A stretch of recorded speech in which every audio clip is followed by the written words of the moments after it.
October 18th ನಾನು Karwar beach ಹತ್ರ stay ಆಗ್ತೀನಿ.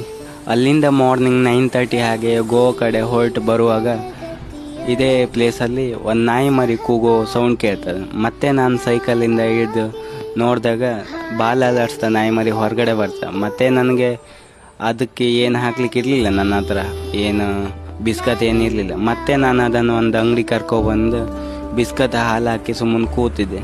ಮತ್ತು ಇಬ್ಬರು ಕಪಲ್ಸ್ ಬಂದು ಇದು ನಿಮ್ದು, ನೀವು ಕ್ಯಾರಿ ಮಾಡ್ತಿದ್ದೀರಾ ಹಾಗೆ ಎಲ್ಲ ಕ್ವಶನ್ ಕೇಳಿದ್ರು.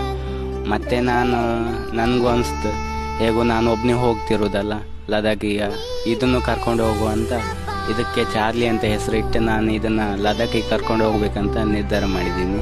ಈಗ ನನ್ನ ಜೊತೆನೇ ಇದೆ ಅದು.